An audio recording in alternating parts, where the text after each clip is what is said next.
আসসালামু আলাইকুম ওয়া রাহমাতুল্লাহি ওয়া বারাকাতুহু। আশা করি আপনারা সকলেই ভালো আছেন।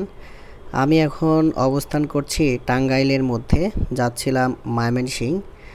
আর আমার ঘোরাফেরা করতে খুব ভালো লাগে। যখনই সময় পাই তখনই কোথাও না কোথাও ঘুরতে যাই। এবং দেখুন এই রাস্তা দিয়ে যাচ্ছি, বেশ সুন্দর এবং চমৎকার একটি রাস্তা। বিশেষ করে এই উঁচু নিচু রাস্তা দেখতে বেশ চমৎকার দেখাচ্ছে। এই যে দেখুন, একটি রাস্তার দুই ধারে গাছপালা আরও এই রাস্তার সৌন্দর্য বৃদ্ধি করেছে। এবং এখানে কিন্তু অনেক মানুষ ঘুরতে আসে। বেশ চমৎকার লাগছে আমার কাছে।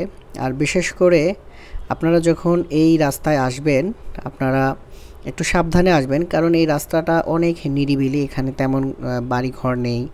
বিশেষ করে আপনি যদি সন্ধ্যার দিকে বা এমন একটা টাইমে আসবেন যে সময়টায় যেন মানুষ থাকে, যেন সন্ধ্যার দিকে আসলে, এমনিতেই আমি এখন যাচ্ছি এটা সকাল 10টা-11টার দিকে, তাই দেখেন এই অবস্থা, মানুষজন নেই। যদি সন্ধ্যা হয় তাহলে তো আরও মানুষজন থাকবেন, এটাই স্বাভাবিক।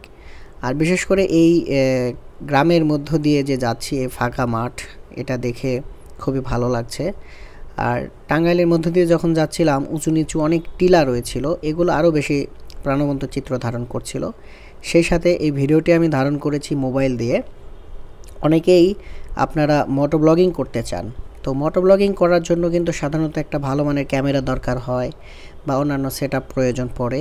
তো আপনারা চাইলে প্রথমত আপনার নিজের হাতে থাকা যে স্মার্টফোন আছে সেটার মাধ্যমে কিন্তু আপনারা মোটো ব্লগিং করতে পারেন।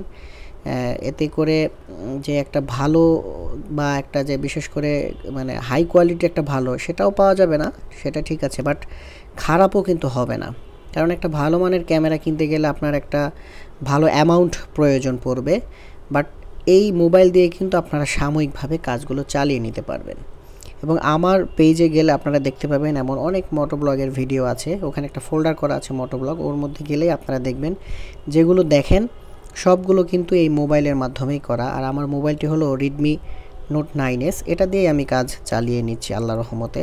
তবে চিন্তাভাবনা আছে যে আস্তে আস্তে একটা সেটআপে যাব। এটা একটু সময় সাপেক্ষ ব্যাপার, একটা টাকা পয়সার ব্যাপার আছে, বুঝতেই পারছেন। তো আমি আমার এই মোবাইলটা দিয়ে যেভাবে ভিডিও করি, আল্লাহর রহমতে অনেক সন্তুষ্ট অর্জন করি আর কি। তো ভিডিওটি যদি আপনাদের ভালো লেগে থাকে, অন্যকে দেখার সুযোগ করে দিবেন। দেখুন কত সুন্দর একটা দৃশ্য এবং প্রেক্ষাপট, মাশাআল্লাহ, খুবই ভালো লাগলো। এদিক দিয়ে যাচ্ছিলাম, সত্যি অসাধারণ লাগছিল। আপনাদের কেমন লেগেছে কমেন্টসের মাধ্যমে জানাবেন। ধন্যবাদ সবাইকে।